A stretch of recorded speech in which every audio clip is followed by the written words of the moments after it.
غلام قادر روہیلا سی نا, انہیں تیمور لنگ جڑا سی انہوں قتل کر دیتا. قتل کرن تو بعد اودی اکھاں وچ انہیں خنجر پھیرے, پھر اودیاں بچیاں نوں تے اودے رشتہ داراں نوں تے اودے جناب بہواں نوں ساریاں نوں بلا کے کہن لگا میرے سامنے نچو. نالے اودے پیو مار دیتا, نالے اودے خاندان نوں بلایا تے ان بچیاں نوں کہیا تسی میرے سامنے نچو.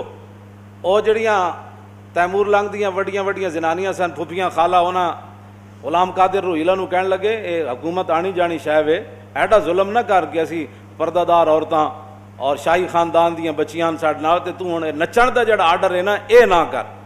اقبال کہندا روہیلا کس قدر ظالم جفاجو کینہ پرور تھا, نکالی شاہ تیمور کی آنکھیں نوکے خنجر سے, پھر دیا آل حرم کو رقص کا فرما ستم کرنے, یہ انداز ستم کچھ کم نہ تھا آثار معاشر سے, رکھا خنجر کو آگے اور پھر کچھ سوچ کر لیٹا, تقاضا کر رہی تھی نیند گویا چشم اخمر سے, پھر اٹھا اور تیموری حرم سے یوں کہنے لگا کہ شکایت چاہیے تم کو نہ کچھ اپنے مقدر سے, میرا مسند پہ سو جانا بناوٹ تھی تکلف تھا کہ غفلت دور ہے شان صف آرایان لشکر سے, یہ مقصد تھا میرا کہ کوئی تیمور کی بیٹی مجھے غافل سمجھ کر مار ڈالے میرے خنجر سے, لیکن یہ راز آخر کھل گیا سارے زمانے پر کہ حمیت نام تھا جس کا وہ گئی تیمور کے گھر سے. میں حمیت دی گل کر رہا, حمیت. ہماری قوم بڑی جذباتی ہے, کیوں جی؟ ہماری قوم بڑی جذباتی ہے, اس سے بڑا کیا جذبات ہو سکتے ہیں؟ تم نے جب دین پڑھا ہی کوئی نہیں. اقبال کہندا تا کجا بے غیرت دین زیستن, اقبال کہندا ہے تا کجا بے غیرت دین زیستن, اے مسلمان مردن است ای زیستن. اقبال کہندا اوے مسلمانہ کدوں تک تو غیرت دینی تو بغیر زندہ رہیں, تا کجا بے غیرت دین زیستن. اقبال کہندا دینی غیرت تو بغیر کدوں تک تو زندہ رہے گا, اے مسلمان مردہ نست ای زیستن. اقبال کہندا اے زندگی کوئی نہیں, اے تے مردہ پن ہے جڑا تو زندہ رہ رہا. اقبال کہندا غیرت دینی تو بغیر تساں دا دین نو دیس نکالت دین واسطے تے تیار بیٹھے ہو, لبیک دے خلاف تسی دن رات پر اپگنڈا کر دیو, ٹی ویاں والے نو تساں آرڈر کیتے ہوئے کہ انہاں دی کوئی خبر نہیں دکھانی, انہاں دا کوئی وڈے تو وڈا مجمع ہوئے تے نہیں دکھانا. جدوں تسی دین دی غیرت تسی قوم دے اندروں بھی کٹ دیتی, اب روڈوں پر کھڑا ہوں, یہ تو دنیا کا انوکھا احتجاج ہے نا جی, کیوں جی؟ ہاں جی. ادھر مکہ مکرمہ میں حملہ ہوا قبیلہ بنو خزاعہ پر, انہوں نے رسول اللہ کو پکارا تو حضور نے یہ تو نہیں نہ فرمایا کہ کل ہم مدینے کے چوراہے میں کھڑے ہو کر سارے غلام آ جاؤ تے نعرے لاؤ تسی تھے کھڑے ہو کر کہ ہمیں نامنظور ہے قبیلہ بنو کنانہ نے جو زیادتی کی ہے مکے میں, 400 کلومیٹر کا سفر ہے, ہم یہاں سے ان سے جنگ چھیڑ دیں. قبیلہ بنو خزاعہ والے تو حضور کے حلیف ہی تھے نا, کلمہ تو انہوں نے نہیں پڑھا تھا, لیکن کہا حضور ہم نے آپ کے ساتھ رہنا ہے, نفع نقصان ہمارے آپ کے ساتھ ہے. لیکن جب ان پر حملہ ہوا تو انہوں نے رسول اللہ کو پکارا آدھی رات کے وقت, حضور وضو فرما رہے تھے, آپ نے فرمایا لبیک لبیک لبیک, فرمایا نصرتا نصرتا نصرتا, 3 بار حضور نے فرمایا تیری مدد ہونے والی, میں آ رہا. یہ ایک انوکھا احتجاج ہے, ایٹم بم ہوتے ہوئے, دنیا کے بہترین ساز و سامان جنگی ہوتے ہوئے, تو اپنے ہی روڈوں پر کھڑے ہو کر احتجاج کر رہے ہیں. کس سے؟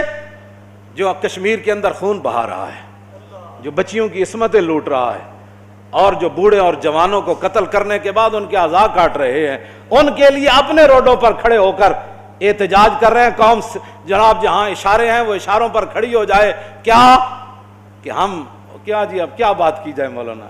حمیت نام تھا جس کا وہ گئی تیمور کے گھر سے.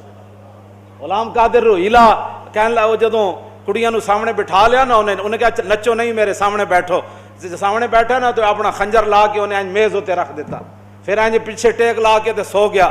سونا انہیں کی سی, اینج اکھاں بند کر دیتیاں, پھر اٹھا اور تیموری حرم سے یوں کہنے لگا کہ شکایت چاہیے تم کو نہ کچھ اپنے مقدر سے, میرا مسند پہ سو جانا بناوٹ تھی تکلف تھا کہ غفلت دور ہے شان صف آرایان لشکر سے. وہ کہنے لگا جلیاں ہوئی ہو, میں ستیا کوئی نہیں سی, دشمن دے سامنے خنجر رکھ کے کوئی سوندا کوئی نہیں ہوندا, لیکن یہ مقصد تھا میرا کہ کوئی تیمور کی بیٹی مجھے غافل سمجھ کر مار ڈالے میرے خنجر سے. کہنے لگا میرا یہ مقصد سی کہ اگر تہاڈے اندر کوئی حمیت اور غیرت ہوندی نا, ہوندیاں تسی تیمور دیاں بیٹیاں جویں اودے وچ غیرت سی تو تساں اتنی دیر جو خنجر چک کے مینوں ذبح کر دینا سی.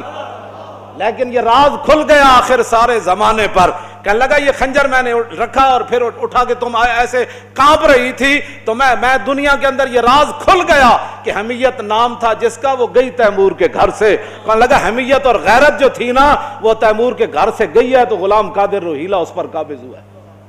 تو ہمارے پاس تو ساری چیزیں موجود ہیں. تم فوج کو کہو کہ جناب پوری قوم آپ کے ساتھ کھڑی ہے، آپ صبح 6 بجے کا ان کو جناب ایک اعلان دے دیں. انہوں نے کہا بس بھائی 6 بجے کے بعد سری نگر سے کرفیو نہ ہٹایا گیا اور فوج اور سارے گنڈے ہندو واپس نہ گئے تو پھر 6:01 پر پاکستانی فوج مقبوضہ کشمیر میں داخل ہو جائے گی.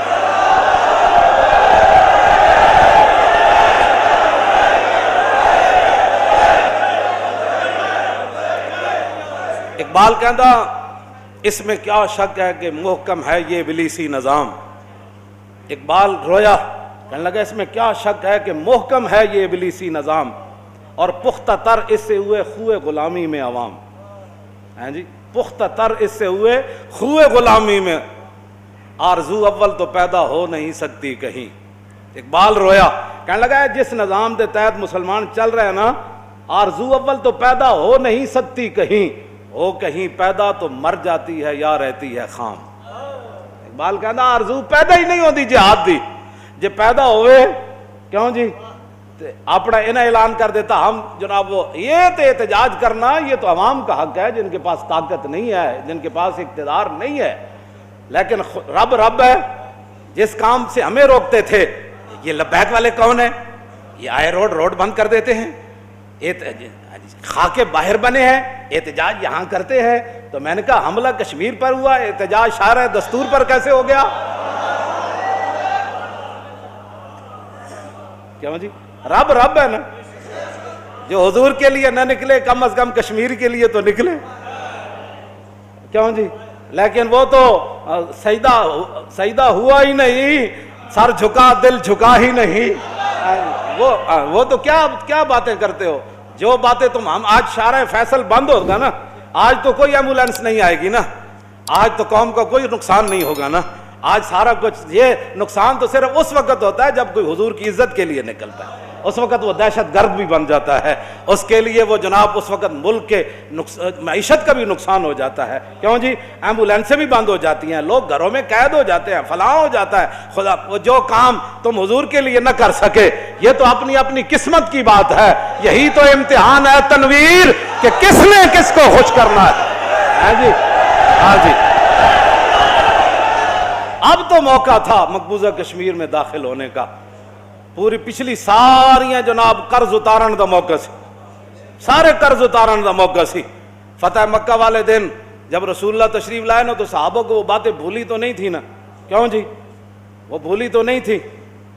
تو حضرت سعد بن عبادہ سب تو بڑا لشکر انہاں دے نال تے جھنڈا انہاں دے ہاتھ وچ. انہاں جدوں ویکھیا نا کہ حضور تے اوجریاں سٹن والے بھی اج کھڑے، بلال نو مارن والے بھی کھڑے، امیر حمزہ دے جگر تے کلیجہ کڈن والے بھی کھڑے، حضرت سمیہ دے ٹکڑے کرن والے بھی کھڑے، صدیق اکبر دے منہ تے جوتیاں مارن والے بھی کھڑے، حضرت حباب دے جسم وچ سوراخ کرن والے بھی کھڑے. تے حضرت سعد بن عبادہ کو برداشت نہ ہویا. حالانکہ حضور نے فرمایا کہنا کچھ نہیں، لیکن سعد بن عبادہ یہ ہماری قوم بڑی جذباتی ہے.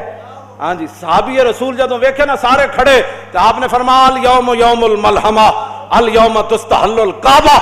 فرمایا آج لڑائی کا دن ہے، آج کعبے بھی بندے وڈ کے رکھ دیں گے. ذرا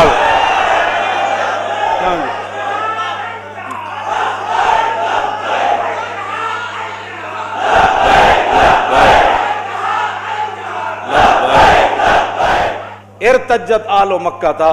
حدیث پاک دے الفاظن جدو سعد بن عبادہ ایک گل کی تھی نا کہ الیوم یوم الملحمہ الیوم تستحل الکعبہ، فرمایا آج لڑائی والا دن ہے، آج نبی الملاحم تشریف لا رہے ہیں، آج جنگوں والے نبی تشریف لا رہے ہیں، آج لڑائی والا دن ہے. تو آج کعبے بھی اسی بندہ کوئی نہیں چھڑنا. ہاں جتھے جوں مارن دی اجازت نہیں آ جاتی تو بندے وڈ دینے. تو کیوں جی؟ اس ایک گل نال پڑھیا ہوندا دین تے پھر نہ کیوں جی؟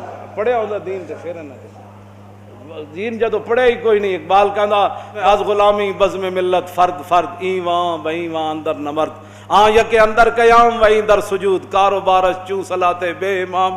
کہندا اقبال کہندا جس ویلے قوماں دے امام کوئی نہ ہون کیوں جی اس ویلے پھر قوم نماز پڑھ رہی ہوندی، ایک سجدے چ ہوندا ایک قیام وچ ہوندا. کیوں جناب؟ ایک کاروبار دے معاہدے کر رہا ہوندا انڈیا نال تے ایک دا جناب ادھر قیامت گزر رہی ہوندی پاکستان تے کشمیر تے قیامت گزر رہی اور ادھر عرب دے بادشاہ انہوں جناب مسجد دی سیر کرا رہے.